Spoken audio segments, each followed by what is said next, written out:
नमस्कार दोस्तों, हमारे चैनल एक्स सर्विसमैन टेक्निकल में आप लोगों का एक बार फिर से स्वागत है।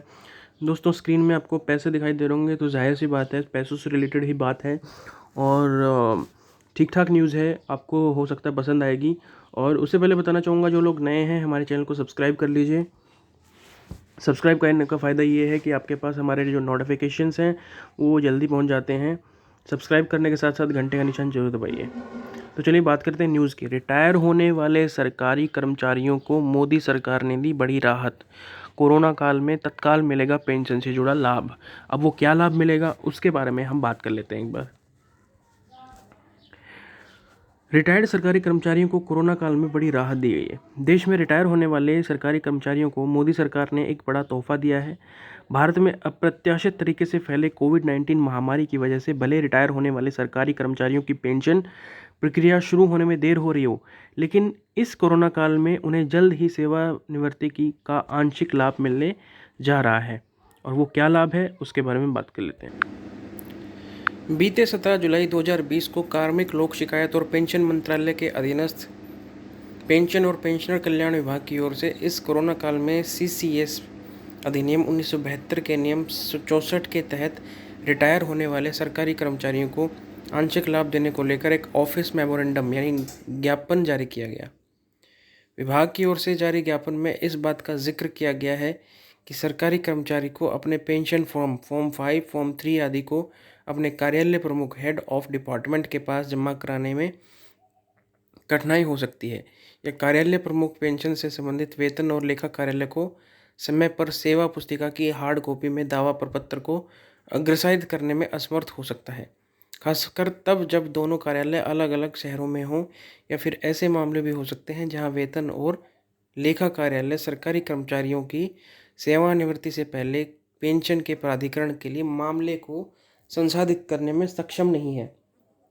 ज्ञापन में इस बात का भी निर्देश दिया गया है कि जहां तक नियम 64 के प्रावधानों में परिवर्तन की बात है, तो कोविड-19 के प्रकोप की वजह से कार्यालयों में काम प्रभावित होने तक लागू रहेंगे। सामान्य स्थिति बहाल होने के बाद विभाग द्वारा निर्देशों की समीक्षा की जाएगी। CCS पेंशन नियम 1972 के नियम 64 के प्रावधान तब तक के लिए प्रभावी नहीं रहेंगे। पेंशन अधिनियम 1972 के नियम 64 में उन मामलों में अंतिम पेंशन और अंतिम ग्रेच्युटी को मंजूरी देने का प्रावधान है जब एक सरकारी कर्मचारी अपनी पेंशन और ग्रेच्युटी को अंतिम रूप देने से पहले रिटायर हो जाता है। यह आदेश इस बात को भी सुनिश्चित करता है कि पेंशन लाभ निर्धारित होने के बाद सरकारी कर्मचारी के रिटायर होने के बाद उसे समय पर पेंशन और रिटायरमेंट ग्रेच्युटी का लाभ देने के लिए कार्यालय प्रमुख कार्यालय में मौजूद रिकॉर्ड के आधार पर आंशिक पेंशन और आंशिक ग्रेच्युटी का लाभ देने की मंजूरी देने की कार्रवाई कर सकते हैं।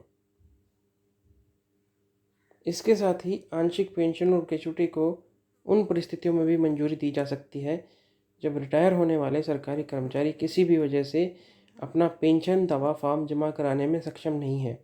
ऐसे मामले में जब कर्मचारी के सेवा काल को सत्यापित करना संभव नहीं है, तो रिटायरमेंट की तारीख के पहले उसके द्वारा दी गई सेवा को आगे बढ़ाते हुए आंशिक ग्रेच्युटी को मंजूरी दी जा सकती है।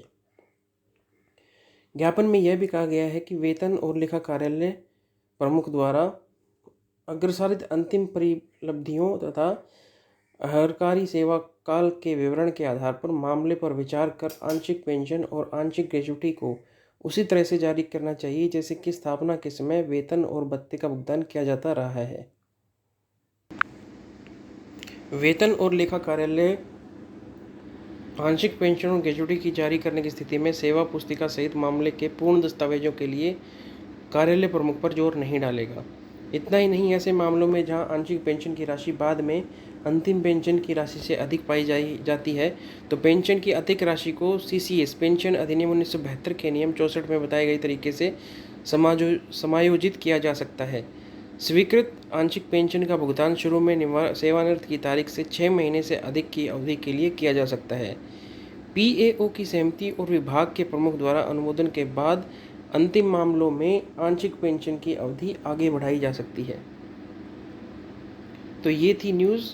आशा करता हूँ कि आपको पता चला होगा कि गवर्नमेंट ने क्या डिसीजन लिया है। तो इसी के साथ इसको वीडियो को ज़्यादा लंबा ना खींचते हुए, जय हिंद, भारत माता की जय।